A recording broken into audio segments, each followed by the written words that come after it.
Hello everyone, a very warm welcome to this week's episode of the Sky Sports F1 podcast. Now ahead of this week's Canadian Grand Prix, I thought we'd do a Q&A, a season so far Q&A to answer your questions. I've managed to pin down Simon Lazenby and David Croft. How are you, Crofty? You had a barbecue this weekend, I saw, out in the garden. How was it?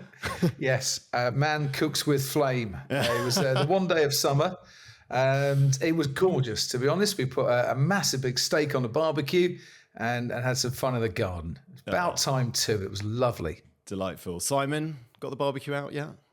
I did the same, actually. Oh. Yeah, I got my barbecue out. I was inspired by Crofty's Instagram post. And we are, we're looking forward to going to Montreal. Well, the weather forecast is bad at the moment. Well, it's typical barbecue weather. It's showers every day, to be fair. But I'm going to bring the flamingo shirt just in case the sun comes out. We'll see if we can use it. I think I'll look quite dandy strolling down the pit lane with that. No, I've got one as well. I've got a flamingo shirt. Maybe I'll pack it. We can be. You bring yours, flamingo. I'll bring mine. We'll be somewhere outside McLaren. How about that? It's not Miami. It's Canada. We should remember that. Yeah. But yeah, very good. It's vastly different in the rain. When Saint Laurent, the main street, is open in the sunshine and it's 30 degrees, it's kind of a different vibe from when it's showery. So let's keep our fingers crossed. Fingers crossed for you out there. I'll always remember the track guide that Danica and Jensen tried to do a couple of years ago, and they got red flagged off the track because it was so wet. So that's my overwhelming memory of Canada. Look, before we go on, I just want to do a quick shout out to Valtteri Bottas. I don't know if either of you saw what he was up to this weekend. You might think out relaxing, having a beer, Valtteri Bottas he'd be cycling, wouldn't he? He was cycling, and he competed in the Unbound gravel race in Kansas. He rode 108 miles in 5 hours and 26 minutes, 5,000 feet of elevation, 4,600 calories burned, and he placed 33rd out of 1,400 riders, second in his age group. So, round of applause there to Valtteri Bottas. And I only know all this from his Strava. Seriously? I wasn't there. So knowing how many calories he burns is a bit strong, isn't it? But anyway, there you go. He is the fastest mullet on two wheels. That is a tremendous achievement. Very well done. A hotly contested category. Right, let's kick off with some of the news that's broken today. We're recording this on a Monday. There is another bit of news potentially coming from Red Bull, but we don't know what that is at the moment. So let's focus on what we do know, and that is the news that Esteban Ocon is going to leave Alpine at the end of this season.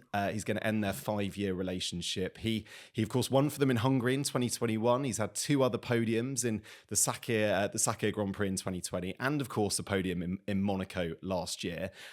Simon, was it coming? Do you think perhaps after the fireworks of last weekend in Monaco, this isn't really a surprise? Yeah, I mean, I don't know if it's a direct result of that, is it? I think from what we understand, with everything that's been going on at Alpine, if you're a racing driver, you're not going to be wanting to race in that car this season. Yes, you're going to be, doing your damnedest to try and get it back up into the midfield, and they are making some headway like that. But if you're Ocon, you're Gasly, and there are seats available, as there are this year, as there wasn't last year, you'd be agitating to find a way out of there, I would have thought at the moment, especially if you've not been convinced by what you've seen going forward. So I don't know if you can directly correlate what happened in Monaco to his departure. It sounds like he said he's going to announce something coming up. Maybe this precipitated just the announcement a little bit earlier, but I as I said, I don't think one's a result of the other. Do you, Crofty? I'm going to take you back to Thursday in Monaco before the press conference where I went and had a few chats. And I got the distinct impression that Esteban wasn't top of the shopping list for Alpine for next year and beyond. There were a lot of drivers' names being mentioned, and Esteban wasn't particularly high up on that. I'm not saying they wanted to get rid of him at that stage, but he wasn't uppermost in their thoughts. And then we went to the press conference, and Esteban was extolling the virtues of driving in Le Mans and competing in WEC. And that often smacks of a driver who is keeping his options open for his forthcoming career. And then, of course, we had the race. And it was a race, despite what a lot of people thought, and were quite eager to tell us about on social media. We had the race where once again he had a coming together, and once again it was with his teammate. And I think that might have hastened the decision. Bruno Famin, the team principal, was rightly non-pleased with what happened, and I think whether his mind was made up before, I'm not sure. I think it was definitely made up afterwards. And that transpired with the news that we've had today. Esteban Ocon is one of those guys. He is a really, truly lovely human being. I've got a lot of time for Esteban Ocon. But he does have these moments, doesn't he, with his teammates? And it doesn't necessarily do his CV any favours. You know, for Pierre Gasly, not just the once as well, insert Fernando Alonso, insert... Sergio Perez. This has happened throughout his career, and he's not like he's a rookie. He's an experienced driver, and whilst a former race winner is always going to appeal to certain team principles, I just got the feeling that there was an air of tension between team and teammate that wasn't doing Esteban any favours. So the news has not come as a surprise at all. If you take the incident in isolation, right, it's never usually about one incident, is it? It's the culmination of everything. So that's to my point. I think that there's been a lot going on behind the scenes, and I think that it's as much Esteban probably wants to free himself from this as Alpine want to free themselves from him. Yeah, and he has been talking, Matt, to other teams. So, you know, it's not that we're definitely going to lose Esteban Ocon from Formula One, and I hope we don't. There is potential out there for him. And he certainly is on the shortlist at Haas, along with a number of other drivers as well. But yeah, he's talking up other series, and that didn't come as much of a surprise as well when we went into the press conference. It's a bit of a giveaway, isn't it? As you say, Crofty. I think what's quite interesting is he's still got 16 races left this season, and I wonder what his mentality is going to be like going into those 16 races, especially if he's still got a point to prove. And I wonder if he's going to play the team game even less than he perhaps already has. Simon, what about what's next for Alpine, do you think? Who would... There's the obvious choice, isn't there, perhaps of Jack Doohan, their reserve driver at the moment. Mick Schumacher is kicking around as well. Who of them, or if anyone else, would you perhaps see getting into that seat? Right now, things aren't very rosy, are they, in the Alpine garden? So, you know, what are they looking at? Are they going to be able to attract the top echelons on the grid? I think the answer in the long or medium term is it depends on their commitment going forward. And we've seen this before where they've had a sort of a 4 or 5 year plan. Everyone's got a 4 or a 5 year plan. Alpine's or Renault as it was, it's never seemed to materialise. So it depends what they put in place going forward, and I suppose how that Renault engine is looking from 2026 onwards, because ultimately they are a works team and drivers want to put themselves in a position whereby they are for the works team. However, to counter that argument, look at what's happening with Mercedes this year, whereby one of their customers is almost double the points ahead of them. So I think that they've got to get their house in order. They seem to have been transitioning for a long period of time. There's never really been much stability in our time in the sport down that way. I mean, the early part, yeah, they were picking up the odd race win. Kimi Räikkönen, I remember that one. Way back when. But I think that something's got to change there for them to be taken as seriously as the front-running teams. What that is, I don't know, but Famin's got to get something in place. They need investment. And whilst they are a works team, I don't think they receive similar levels of investment as say, Red Bull, Ferrari, Mercedes do. Where's that investment coming from? Now, there's speculation that Zhou Guanyu and his backers might be willing to invest. Zhou was a former Renault Academy driver, of course, so it's going back to the stable that got him into F1 in the first place. Jack Doohan, I think, is a very lively candidate and will be a very good candidate. Pierre Gasly is still there. And I'm sure would like a contract to stay in Formula One for next year, and that might be his best option. Valtteri Bottas might be on the scene as well, but I think he's unlikely to go to Renault. I think he's looking at other places. But if someone was prepared, say say Joe Granu and his backers were prepared to take a 30% stake in Alpine, invest money into the facilities at Enstone and to future staff, of which they have lost a lot of top-end staff in the past 12 months, then that might be kind of the zenith that the team needs. That might be the turnaround that Alpine are looking for. But what's going on with the engine for 2026? Has Viry-Châtillon come up with a really good power unit? We don't know. People are suspecting that, a bit like the current regulations, they might not have done the best job, but we don't know for sure on that one. So it's a twofold thing. Renault need to invest in the power units. Someone needs to invest in Enstone, and then you've got a works team that people want to start driving for. I don't think a driver is necessarily going to make all the difference at Enstone, not by a long shot.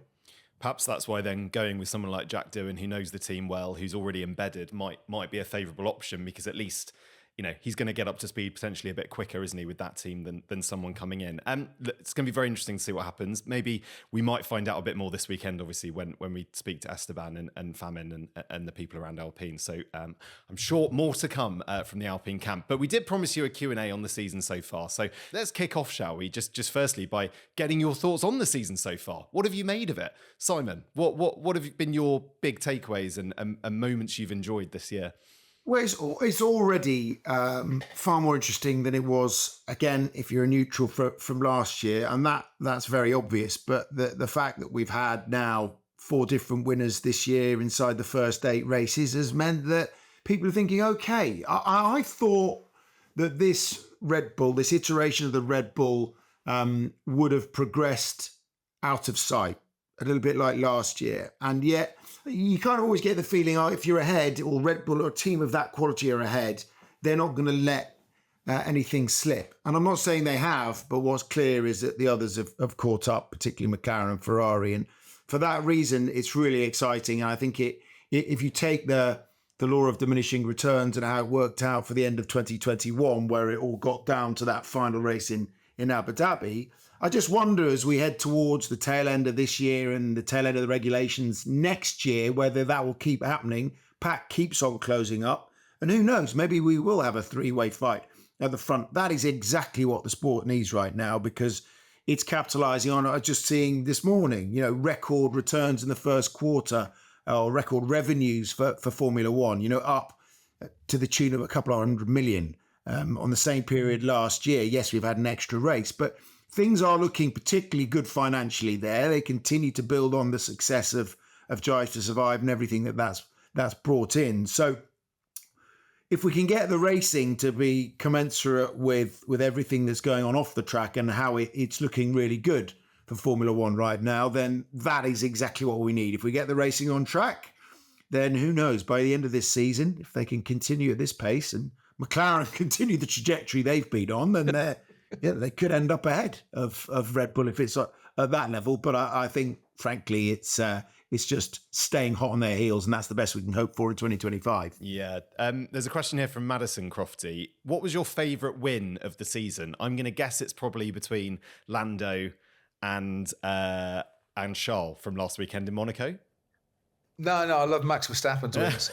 To be fair, I was all for continuity. It was Bahrain by 25 seconds or whatever, wasn't it? That was the one. It was Bahrain, just so we could leave Bahrain going, see, told you so. Yeah, we knew it was going to be a walkover. You'd run out and read your minds on when Max wins. There's only so many going Dutch or, that kind of thing. Once I'd done what Verstappen's in Vegas stays in Vegas, that was it. Someone needed to come and challenge him. Where do you go from there? Exactly. I'm still waiting for a through goes Hamilton this year. We'll get it eventually.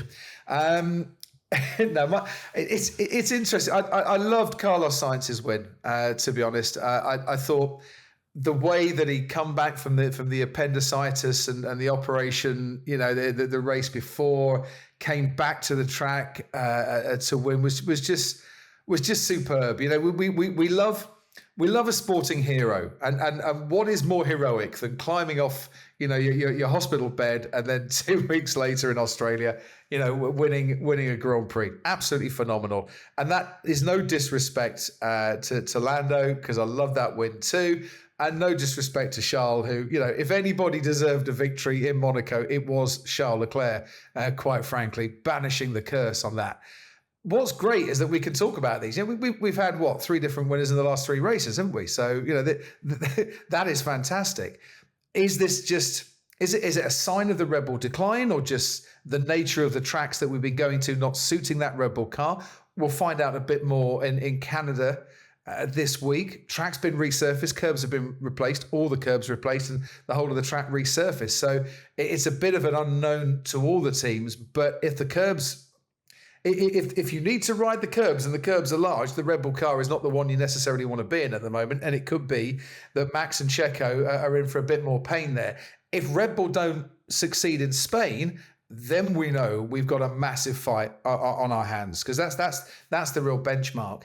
But Red Bull did something that, well, look, Simon, you're a big Manchester City fan. Does Pep completely overhaul his squad year after year, or does he just make little adjustments, tinker with it a little bit? He's a tinkerer, isn't he? He's a tinkerer. But what Red Bull did was a major overhaul, of their engine, well, not the engine, of the car, the chassis, the aero.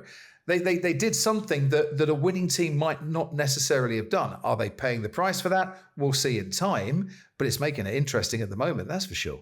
But I think when you look at some of the competition, Crofty, look at that McLaren now. I mean, if its weak points in the past couple of years perhaps have been the slow speed corners, they've certainly improved there, haven't they? And there's they're the story for me, just the rate at which they came from the back of the grid last year to where they are now.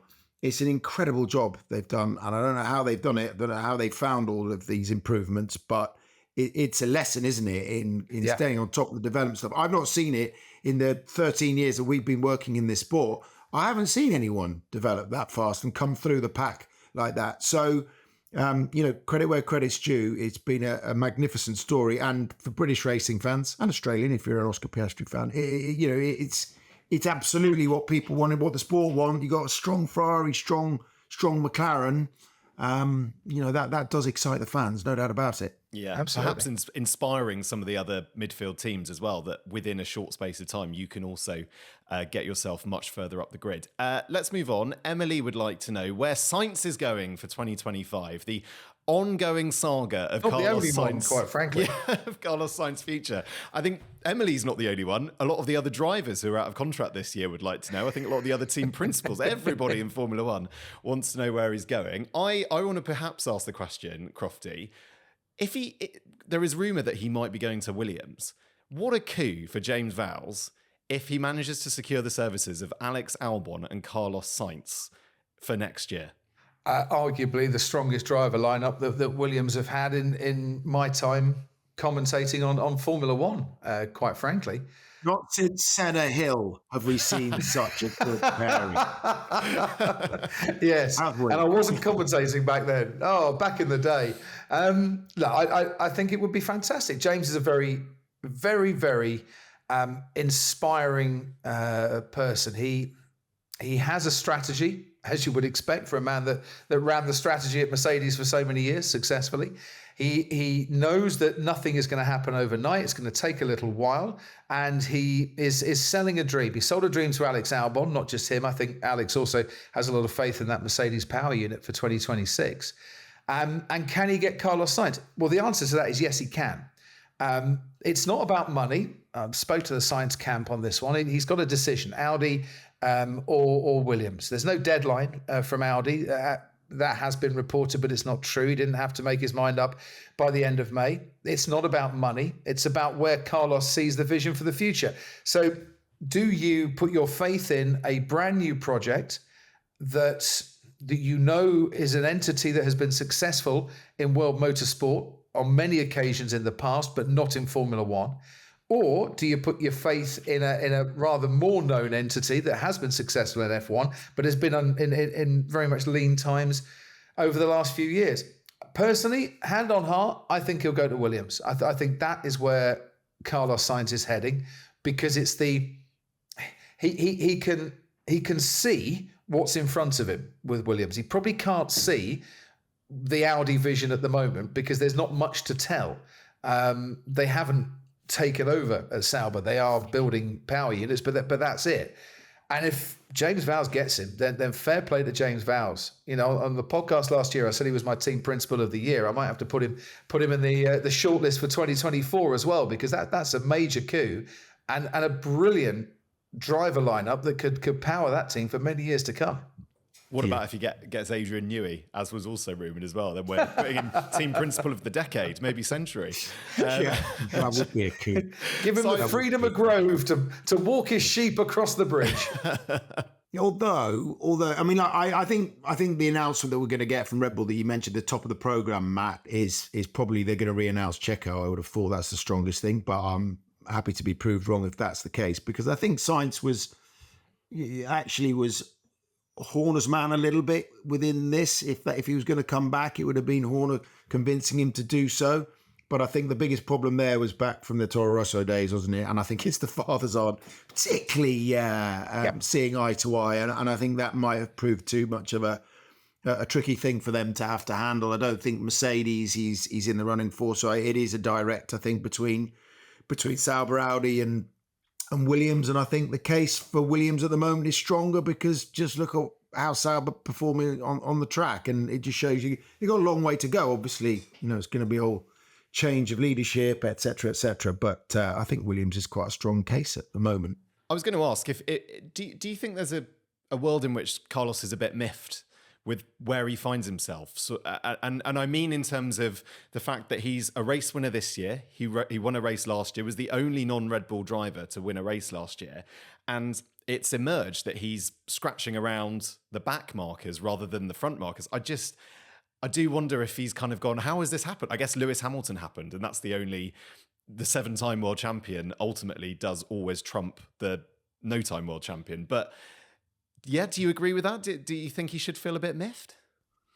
I think he's where he's at, isn't he? It moves on. It's brutal, absolutely brutal, this sport. We've seen it. It's not the first time. It won't be the last. Someone of his caliber is now scratching around, as you're saying, without a top drive. Maybe it will be in the future, but I think he gave it away with he's going for, who was it interviewed him?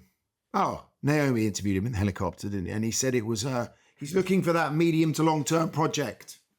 And therefore, it's either of those, isn't it? And it's just who's done a best job of convincing him. What did they say, Matt? Don't get mad, get even. And that's his opportunity, isn't it? To try and lead Williams to be able to try and compete with Ferrari if Lewis Hamilton is still there in the future. And I'm sure he was a bit miffed when he first learned that the contract that was put in front of him, he didn't have to think about for too much longer because Ferrari had taken it away and they'd signed Lewis Hamilton instead. But these things happen, and people are signed for more reasons than just current form. On current form, Carlos Sainz is outscoring Lewis Hamilton on a regular basis. But, you know, it's not just the driver, it's all about the car as well. Would Carlos, I should say, beat Lewis on a regular basis if they were in the same car? I don't know the answer to that one, but you would imagine Lewis's quality and class that he has shown over the years would come through eventually on that one. So I don't think he was miffed for long. And I think if he stays in Formula One, which he will do, and if he has the opportunity to launch a new era at Williams and that succeeds, he won't be miffed forever on that one. But, you know, no one likes to lose a Ferrari drive, I'm sure. But, you know, he's got the opportunity to make Ferrari regret their decision. All right, let's move on and let's talk about Mercedes. We've got a question here from Pranav. If given the right setup and track, is it possible for Mercedes to win a race this year? And I kind of want to follow up that question with my own question, which is a real grenade, I think. Is Lewis Hamilton now the second driver at Mercedes, given that we know he's leaving at the end of the season? Is he starting to see upgrades coming to George first? Strategies maybe favouring George first ahead of Lewis? Who wants to take that? It's a loaded question, Crofty. Yeah, it's a loaded question, but let's give some fact on this one. They had one front wing in Monaco, and it goes to the guy who's the leading driver of the championship. So George gets it. That's the way every team works. They were both asked if they wanted it, and George said yes, and Lewis said no. So, you know, they would have tossed a coin, is what they said. But yeah, by all accounts, they've going to have those new wings are going to be available now, or whether it's 2 or 3 available for Montreal. Traditionally, they've done really well in Montreal, and you look at Lewis in particular has done exceptionally well. 7 wins, isn't it? Yep. 6 pole positions. And he's the kind of driver that knows exactly how to get the best out of that track, Circuit Gilles Villeneuve. Even in the struggling car, the last couple of years, he's been on the podium. So is there an opportunity for them to win? I don't think there is an opportunity for them to win this year unless we get a crazy race and we get, one of those bizarre ones. I just don't think the package is strong enough. It's 4th or 5th on the grid. There's no 2 ways about it. And for that to happen, when we've looked in the past, you have to have exceptional sets of circumstances, i.e., rain, slippery track, whatever it might be, for that to happen. But I don't think on pure pace, and Crofty, tell me if you disagree, that they've got a car that's capable of taking on Ferrari, McLaren or Red Bull at the moment. Hungary, Singapore, potentially. I think would be where they would target. New front wing's interesting for me because it's taking them away from a concept that they've been going alone on and drawing them more into line with others. Maybe they've realised that there's something the others are doing with their front wings that Mercedes weren't that might just give them a bit of extra pace. We'll see that in Canada. That is for sure if that is the case. But I think you're right, Simon. All the time that you spend trying to fix the faults, you are not spending time looking for performance. And you never get away from that in Formula One. And they've been spending a long time trying to fix the faults and play catch up and not just focus on out performance with a solid base. And look, I hope that it does come good for them, but I don't think this season there'll be regular podium finishers, regular winners. And as the season goes on, they'll look more and more towards next year. And those will be the conversations that Lewis is frozen out of, and rightly so, because he's going somewhere else. George is their lead driver because he's ahead in the championship. It wouldn't be the case if Lewis was ahead in the championship. But when it comes to next year, then Lewis is not going to be involved in those conversations. And I don't think anyone would object as to the reasons why. Did anyone hear about the duvet chat from Andrew Shovlin? Did anyone see this? The duvet chat? Yeah, the duvet chat. Is this George travelling with his duvet? No. This that because he does. Does he? He takes his own mattress and his own pillow, and I think his own duvet to races, so he gets a good night's sleep. I don't believe he takes his own mattress, Crofty. No, he does. He told me once. Yeah. Why would that? Yeah. Because why would you risk waking up with a stiff neck on race day, or a bad back? Because we all like our own mattresses. You get to a certain age in life, you like your own mattress. How he transports that around is another question. But I guess, look, if you're George Russell, you can do kind of what you like. Sticks in his rucksack, Matt. Does he? Yes, absolutely. What I was going to say is Andrew Shovlin has likened what's going wrong with their car to a duvet. Basically saying that because we know that they're either good in high-speed corners or good in low-speed corners, but they can't seem to get both right. He said, it's like having a duvet that's too small. You either cover the toes but not the head, or you either cover the head but not the toes. And that was the metaphor that he used, which I thought was quite funny. Andrew Shovlin is 6'9", so he'd know all about duvets. He probably has. Let's move on. Should we talk about Yuki Tsunoda, friend of the podcast? He came on really recently, and it was great. Now there's a man that doesn't struggle for a duvet that's too small. He is very, very happy in whatever bed that he gets, I'm sure. Maleka would like to know, how much is Yuki improving? And I thought I'd bring in the old head-to-head here as a talking point between himself and his teammate Daniel Ricciardo. Qualifying, he is beating Daniel 7-1 this season, and then in the race statistics, he's beat Daniel 6-1. So it's an overwhelming win for Yuki against Daniel. But I guess the question is, how much of that is Daniel underperforming? How much of it is Yuki performing? Crofty, why don't you kick off? Look, it's his 4th season in Formula One. He has experience now, experience at the tracks that we go racing at as well.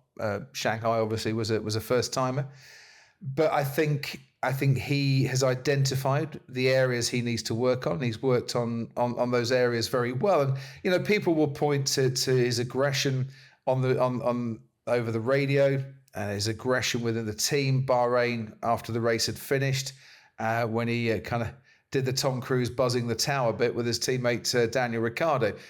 I think that was a cut-off point after which he realised he needed to be a little more in control. And when he is in control, he's a fine driver. And look, Yuki Tsunoda went Japanese F4, F3, F2, Formula One, successive seasons, and was more than good enough to go into Formula One, but was still learning when he first hit the track for AlphaTauri at the time. I like him. I think he's a really good driver, and I think he's consistent. And it's that consistency and the point-scoring finishes that he's had in the last few races that will see him get a contract somewhere, be it with RB or be it with Haas. I think he's on their shortlist as well. He'll be around next year. You know, that's the first time in his career he's had 3 consecutive point-scoring finishes after finishing the top 10 in Monaco. Will he make? Is he hit his ceiling within Red Bull? I think the answer to that is yes. I think Marco. I think that the hierarchy, what you hear, the hierarchy in the top team, aren't necessarily convinced he's got what it takes to be the second driver to Max Verstappen. And with an attitude like Yuki's, maybe that's something that might count against him. Albeit, as Crofty was saying, he does seem to be maturing, but. With Honda's association with the team, ending, does that spell the writing on the wall for him that team? I don't know. I think he's picked up his game. I think that he's definitely worthy of a seat in the midfield. Is he worthy of a seat in the top 3 or 4 teams? Not right now. He's got to do a little bit more, I would have thought, to give himself that opportunity. But he's certainly having a decent season, isn't he? And he's putting Daniel in the shade. But I think you alluded to that point. Is it just that Daniel's dropped off a little bit and Yuki's got better and it's a combination of the two? I think it probably is. So here's the other thing, Matt. Yeah. Daniel Ricciardo, is he staying or is he going? I think if you're Helmut Marko, you would dearly love to bring Liam Lawson in to RB. Or has he not... Or has he upset Dr. Marco by being, he's been so pushy, hasn't he, in trying to get in there? You would be if you're Liam Lawson. That he's trying, he's saying, look, when am I going to get it? When am I going to get it? Yeah. He had that opportunity in Singapore and then it's been, snatched away from him again. So I don't know. I think Liam deserves it, don't you? Yeah, well, no, totally. But I think even if you're being pushy, if you're Dr. Marco, you're going to want to bring him in because that's the sole purpose of your job, to bring these young drivers through and to show that there is this conveyor belt of great talent coming through to the Red Bull stable. But is Dr. Marco going to be around at Red Bull, within that Red Bull camp by the end of this season? Or will he be going to Mercedes, where there is an outstretched arm and a shoulder to lean on from Toto Wolff, who's still trying to attract Dr. Marco and Max Verstappen? Christian Horner, I'm sure, would like to keep Daniel Ricciardo in at RB. For marketing purposes, he's great. He's a proven race winner and he can still turn it on. And I'm sure Christian Horner would like to give him that opportunity. So who's making that decision? Is there 1 seat or 2 seats open at RB? I think if Marco is staying around and he's in charge, then it's Liam Lawson, it's Yuki Tsunoda to carry that on. But if Marco goes, is it Liam Lawson and is it Daniel Ricciardo? And has Yuki got to find somewhere else? I mentioned he's on the shortlist for Haas. And that doesn't surprise me that he's talking to other teams. Has he got a bit unlucky as well, Yuki, with the Honda and Aston Martin partnership, in that one of them there seems to be only 1 seat there? Yes. Yeah, exactly. Lance isn't going anywhere and Alonso's already signed. And so it's just so happened that Honda aren't going to be available for him to be a part of for the 2025 season. He's been unlucky, but I mean, at the same time, you're not just necessarily following round an engine manufacturer, are you? You're making your own luck and you're having to work your own angle. And if you're just solely reliant on that, then you're limited in your options depending on what they decide to do. You're not dictating your own future. And I think for Yuki, he's just got to keep on racing as he is, aggressively, but picking up the points, showing that he's a consistent midfield performer. Everything that we're discussing though, Matt, everything is predicated on the fact that Max Verstappen probably is staying at Red Bull, right? But is he staying at Red Bull? I think that's the thing. It filters top down, doesn't it? And I think if we go back to what you were asking about Carlos Sainz, right? He's been holding out. And the cards don't seem to be falling the way necessarily you would have hoped for. And now he's into potentially backup plans. But he wanted a long-term project anyway. And if he was not going to get that at Red Bull, or if Mercedes were only going to bring him in for 1 year and then switch to Antonelli, then maybe he's actually being forced into what for him and what for his team is the best option for staying in the sport and biding your time for another opportunity. Because let's face it, it is all about that. Bide your time. This time next year, it could be vastly different. Probably not next year, but the year after, that's for sure. So, if Max stays, then maybe what we're talking about now makes sense. If it doesn't, just let's delete this episode and she'll never be heard of again. well, Lasers, let's go back to Monaco, where the Verstappen to Mercedes rumours started being talked about again. Now, I'm not sure what's changed since the opening race of the season and Monaco, so that it all went a bit quiet in between, and then someone might have come to the race in Monaco that we hadn't seen at the track for a while that might be quite close to Max Verstappen, mentioning no names on that one. But the rumours started once again on that one. For Red Bull, this is as shaky as it's been for a couple of years, hasn't it? As well. So if you're trying to keep your top man and all of a sudden it's looking like he's got a baked-in problem that they can't get around with setup changes, which is what's going on with this RB20, they're going, okay, we're keeping an eye on the engine project, seeing what's happening, and Toto's absolutely, rightfully keeping an eye on it and holding out for as long as he can. But I think we're nearing a point now where it's more likely, if I was a betting man, to say that it's Antonelli going into Mercedes and Verstappen staying where he is. That's just where I think it is. But then again, just delete if I'm wrong. But you get the impression, and I had a couple of wonderful text messages over the Monaco weekend from people who'd heard Jos Verstappen talking and saying, what is it? Max going to Mercedes, that's not dead in the water yet. It's quite clear that there's still a bit of ground that needs to be resolved in that particular conversation. I'm with Lasers on this. Logically, Max stays exactly where he is. But since when has logic ever formed part of a really good discussion on this one? Especially in Formula One. Especially in Formula One. Can I also just make a small little point? And we alluded to this, 1 seat at Aston Martin. Yeah? If Lance Stroll is staying at Aston Martin, let's announce that, shall we? Because that's still not been announced. It doesn't normally get announced. But there is that bit of speculation. And whilst he says he's committed, to the Aston Martin F1 project, he stopped short of saying, I'll definitely be driving in 2025 for Aston Martin. So come on, let's announce that, and we can take that little bit of speculation off the list as well. So you don't think he's off to play professional tennis then? I never said he was off to play professional tennis. I said he was a very fine tennis player in his younger days. And when I came on the podcast about 10 months ago and said that it would surprise me if he's around, that was exactly what I felt at the time, being in and around, Formula One and observing Lance at close quarters. He has still yet to commit his future to 2025. Be an easy press release, wouldn't it? Very simple to knock up. So Lance, if you're listening, we'd love to know.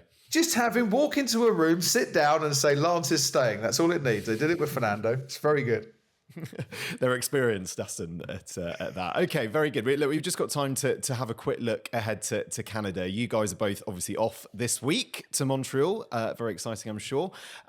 We mentioned it earlier, didn't we, in the podcast about the Red Bull car and how it's dealing with the curbs, how it's dealing with bumps in the track. And clearly, if the street circuits that we've been to so far, anything to go by, not very well. And Verstappen said it's going to be, or it's not going to be one of their strongest weekends. Crofty, what are your expectations for what Red Bull are going to bring to the table this weekend? First and foremost, when Max Verstappen says it's not going to be one of our strongest weekends, he's very rarely proved wrong. So I think you need to take that very seriously indeed. Secondly, when anyone says Canada, it's a great race, ignore that, because it can be a great race. It can also be very pedestrian.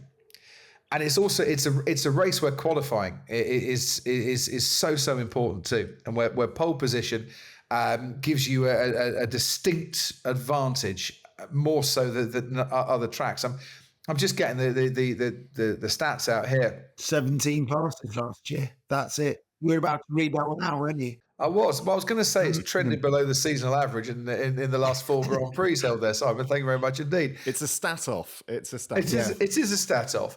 But it can be a DRS train. It can be a very difficult place to pass. And if Ferrari or McLaren prioritise their qualifying, I think they could very much spring a surprise if the Red Bull hasn't got that pace as well. I think if you throw a bit of rain into the mix, and the last forecast I saw was for showers Thursday, Friday, Saturday, Sunday in Montreal, it will mix it up a little bit, and it might make it even more difficult. I think Red Bull are in for a bit of a struggle, and unless Max can get pole, I think they're unlikely to win this race too. Just go back to your other question. Can Mercedes win a race this year? Yes, they can. They can win. And it's Montreal. It could be this one, yeah. With showers. So there we go. We can contradict ourselves in the space of 40 minutes. Can they be aggressive with the curbing here? Or is it just going to be a similar case to what happened at Monaco? I think one of the plus points, you got long straights at the Gilles Villeneuve circuit, and we still know with the DRS wide open, it's a very, very fast car. In a straight line. Can the others keep up with them? We shall see. And if the McLaren and the Ferrari are good here, and then we move on to what is it after that? Spain and Austria, isn't it? So then we get into that, and we're kind of in the meat of the season now. If we come out prior to the summer break, and Max hasn't dominated everyone up till then then we at last will be able to say yes, definitively we have a championship on our hands. But my confident prediction is, Matt, Red Bull don't win the race in Canada, and we spend all our time on Friday talking about crisis at Red Bull, and then they go on to win in Spain, and then they go on to win in Austria after that. And I think we'll see pockets of that throughout the season. The challenge is real to Red Bull, but I still think they have the best car. At tracks whereby you're not having to ride the curbs so much all the time. Yeah, I guess the others are just going to be licking their lips, aren't they? Really, at the moment, when they know that there's an opportunity, the other teams like McLaren, Ferrari, Mercedes, even might be just thinking, "This is our chance. We've got to take it with both hands." Well, look, what a sell! Very well done. It should be very exciting this weekend. It's very also what's exciting, Matt, is it's almost a week to the day. Well, it is a week today. It is Crofto's stag do. And immediately following this podcast, I am on line at the moment. Throughout this podcast, I've been online just choosing what costume he's going to be wearing to cricket a week today. I've narrowed it down.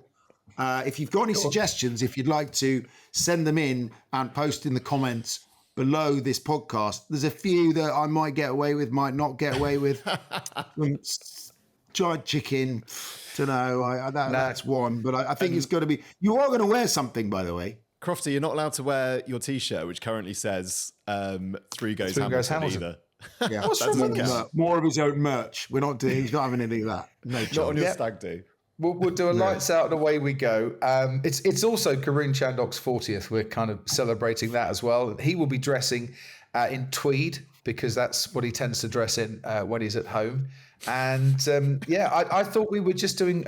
We were all doing cricket whites. Was that not the memo that we all got, Mr. Lazenby? Nope. It's made out of rubber. What I've got you. And that's the only clue you're getting. Well, that'll be nice on a hot night, then, won't it? Yes, it might well. Yes, it will. There will be. You'll love it. Yeah. Sorry, Matt. No, I think the comments are going to go wild with potential costumes. So let's see what people say. It's not too late to get your suggestions in. But we must tell you about the timings for this weekend for the Canadian Grand Prix. So we're back with FP1 at 6 p.m. on Friday evening. The F show is then sandwiched in between the two practice sessions on Friday before back on air at 9:45. Saturday FP3 on air at 5:15 before building up for qualifying at 8 p.m. before a session start at 9 o'clock. And then Sunday, an incredibly sociable time. We're on air at 5:30 before a lights out at 7 p.m. Simon Crofty, safe travels over to Canada. I hope you have a good weekend, and I look forward to seeing what outfit you're in, Crofty. Yes. Me too. Me too. All right. Thank you, everyone. Thanks for listening. We'll be back next Tuesday after Canada. Bye for now.